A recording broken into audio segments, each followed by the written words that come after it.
Okay, let's get started. So this is second quarter calculus now, and the first thing we're going to start with, in first quarter calculus, you learned all about derivatives, how to take the derivative of any kind of function.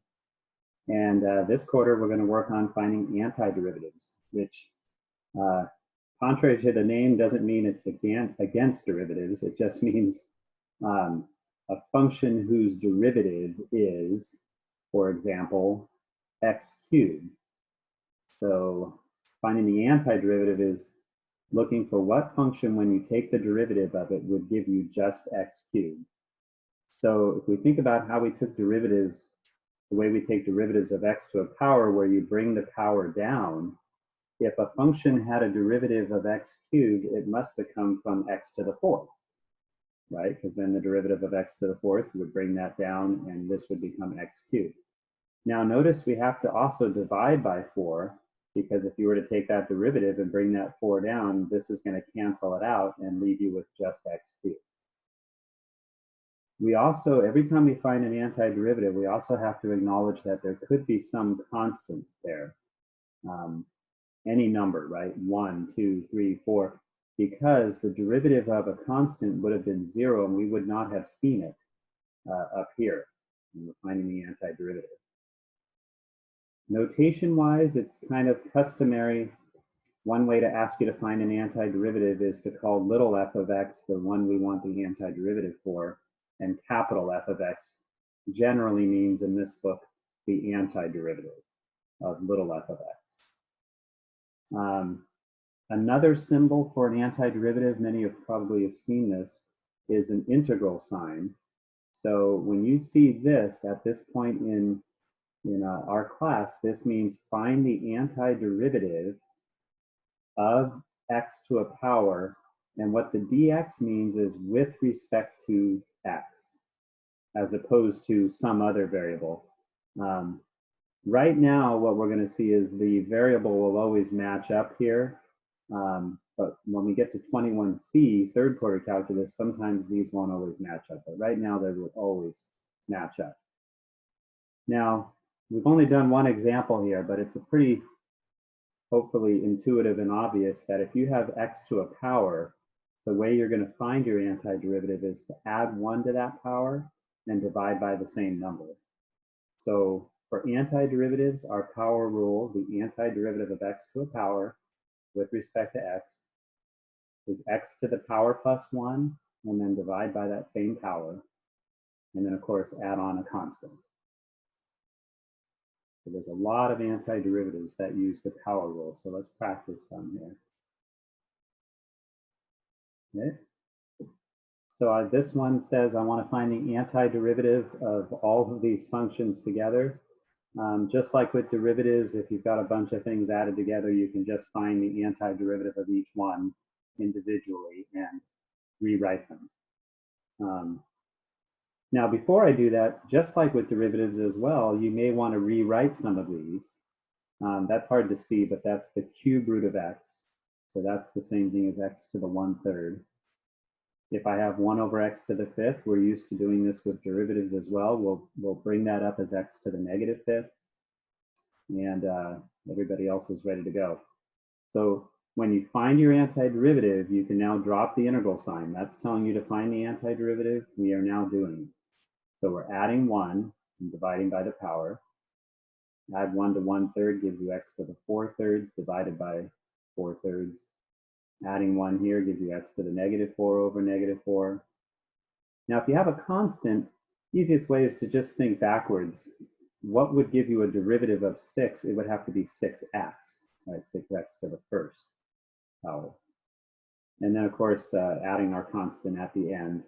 And all we're doing here is just rewriting. You could obviously take that 4/3 and rewrite that as 3/4. Apply this negative here. So now, one nice thing about antiderivatives, which is a luxury we didn't have in first quarter calculus. In first quarter calculus, you had to take the derivative and just trust that you did everything correctly. But in second quarter calculus in 21B, there is a way to check your answer now. right? What should be true is the derivative of this. If you take the derivative of this, you should get back to here, which is the same as that. And if you do, then you know that's the correct antiderivative.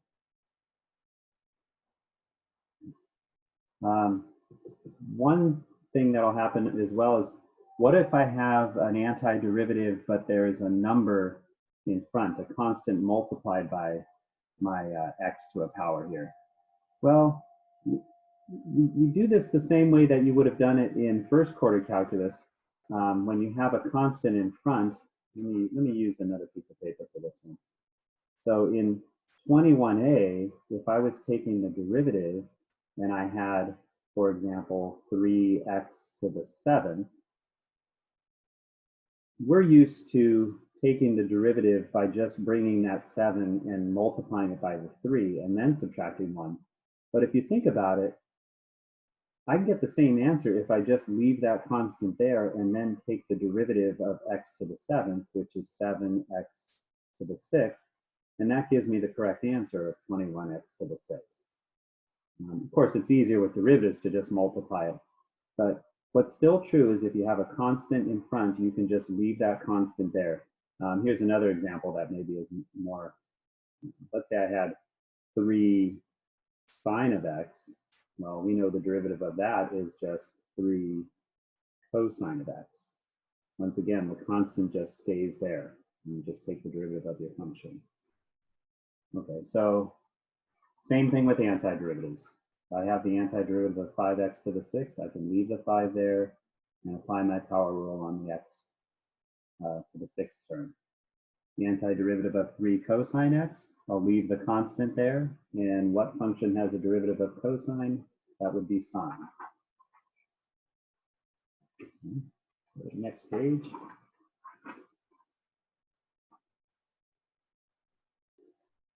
All right, more practice. I'll cover up some of these, we don't do too much at once. Just practice here rewriting some of your terms so that you can apply the power rule. If I have 3 over 4x squared, I really just need to bring the x up. So I'm going to think of this as 3/4 x to the negative 2.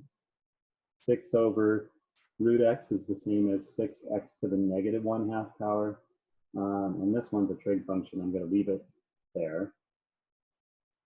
In my power rule here, the 3/4 can stay there. Add 1 to the negative 2, divide by the same power. For 6x to the negative 1/2, I'm going to, word I always like to use is power up. You're going to power up, add 1 to that one, power up, and then divide by the same power.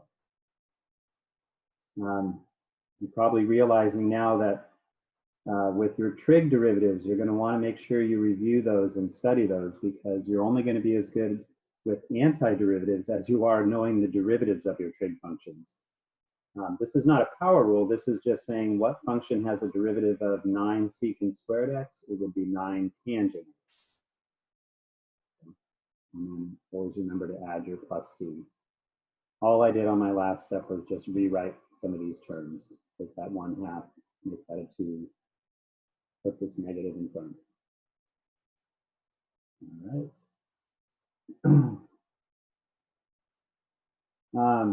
Oh yeah, this is a big thing here. Here I have for my next antiderivative a product of two functions, not two different types. They're both the same type. And important thing to remember with antiderivatives, there are some similarities as with derivatives, meaning if I asked you to take the derivative of these two functions, we know from our knowledge of first quarter calculus that you can't just take the derivative of this one and multiply it by the derivative of that one. Why do we know that? This is a product, and we know that we could either use the product rule or, probably easier in this case, just distribute that power and then just take the derivative of what you have. So what I'm getting at here is what it would be incorrect to take this antiderivative by taking the antiderivative of x to the 3rd and then taking the antiderivative of these two terms and claiming that's my antiderivative. You could check it. You could take the derivative of this and you'll see you're not going to get that back. Okay. Now, unfortunately, with antiderivatives, we don't have a product rule, which is Okay, half true. The truth is, as we'll learn later on, there is a product rule for antiderivatives, but the interesting thing is we don't always use it when we have a product. That's kind of a strange thing. It's called integration by parts. That's a few weeks away. So just assume we don't have a product rule, which means your only way to get this antiderivative is to distribute this, rewrite it, and then we'll do our power rule where we add 1 to the power.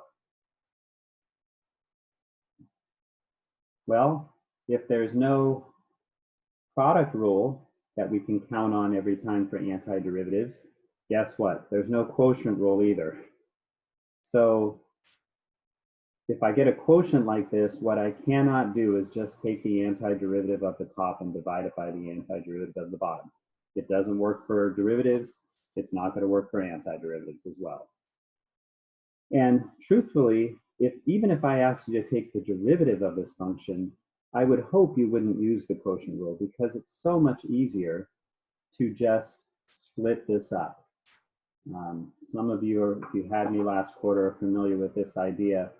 Anytime you have a fraction divided by just one term, you can always divide the x squared into each one. So I can break that up into 3 separate fractions.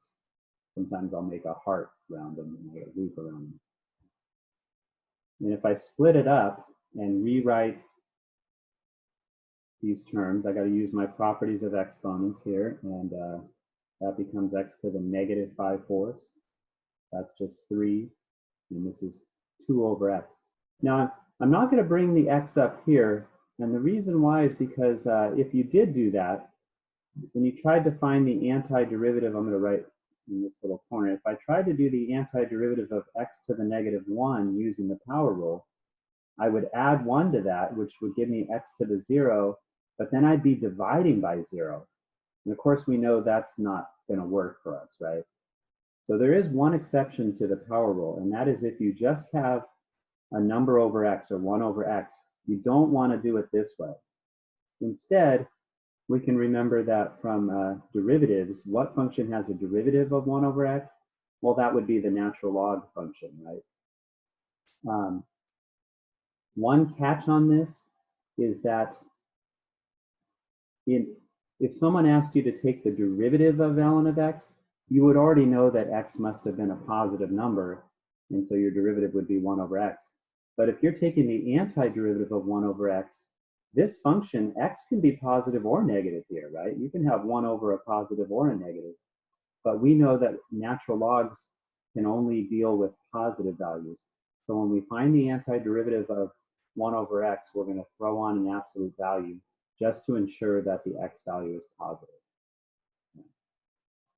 And so that's what's happening here. I'm going to use the power rule, add 1, divide by the same power. The antiderivative of 3 is 3x. And this is going to be 2 times the natural log of the absolute value of x, plus a constant. Let's go through one more.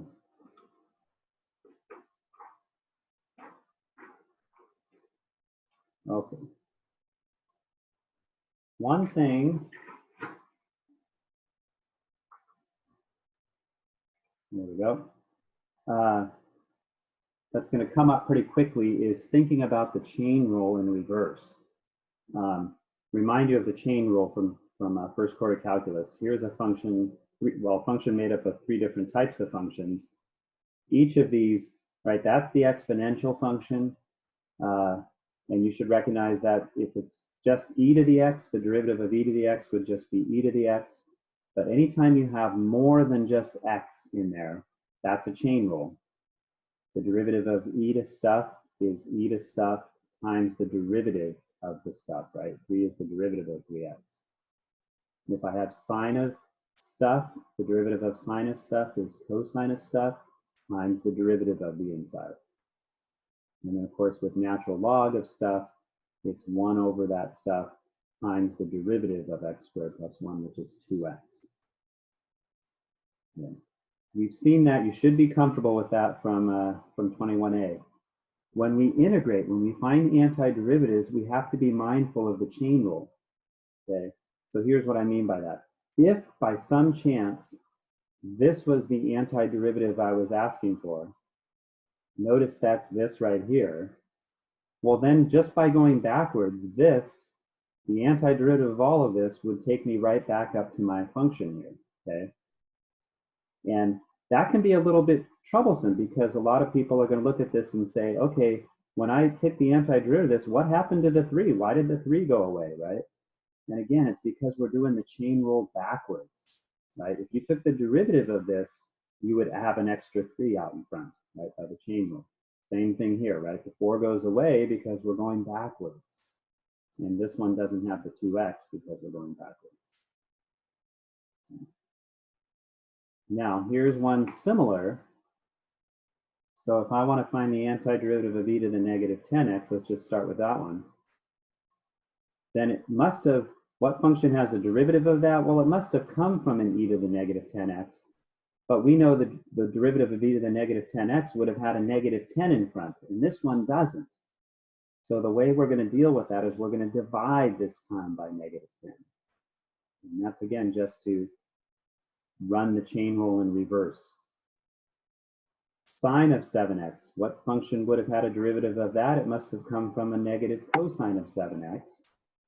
But again, if I took the derivative of just that, there would have been an extra 7 there, right? The derivative of the inside. But there isn't a 7 there, so we're going to divide by 7. 1 over 4x plus 1 looks an awful lot like the derivative of an ln function. So that makes sense. That would have come from ln of 4x plus 1, again with absolute value because we're going backwards. We don't know what kind of number x is here, but we have to make it positive. Why is that 4 in the denominator? That's the derivative of the inside. Okay. Again, just a reminder here, this can get a little weird until you get used to it when you see these numbers in the bottom. To prove it to yourself, I strongly recommend check your answer, right? If you take the derivative of this whole thing, you should get back to here. So, and after you get to some practice, you'll kind of get used to dividing by the derivative of the inside. As long as it's just a constant, that is kind of important. But the ones early on in the book, you should only be dividing by a constant. If the derivative of the inside is more than just a constant, it's actually, you're not going to just be dividing by that. We'll see some examples of that later on. Okay, last example for this video. More functions to remember. Secant 6x, tangent of 6x. Recall that looks like the derivative of secant. I just caught a mistake in my notes. What function has a derivative of secant 6x, tangent 6x? That must have come from secant of 6x. But again, I'm going to either multiply by 1/6 or divide by 6 because the full derivative would have had an extra 6 there, right? I got to go back on my online notes there. That shouldn't have had a tangent of x on. The derivative of secant is secant x tangent of x. So cross that out. 1 over x squared plus 1. Many of you that I had last quarter, I told you what's tricky about that particular function is in 21b now, when we're finding antiderivatives, you're thinking inside, like what function has that as a derivative? And because you don't have any trig functions associated with that function, your mind won't automatically go to trig, but you need to know from last quarter, we learned that that's the derivative of inverse tan of x. So the antiderivative of 1 over x squared plus 1 is inverse tan of x, also known as arctan of x. And then this a to the x, we got to think about the derivative of exponential functions in general. I got a little reminder here. Remember, the derivative of 8 to the x is 8 to the x times the natural log of 8. So the antiderivative of 8 to the x will be 8 to the x divided by the natural log of 8.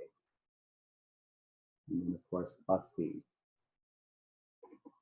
All right, I'm going to put another video up with more examples.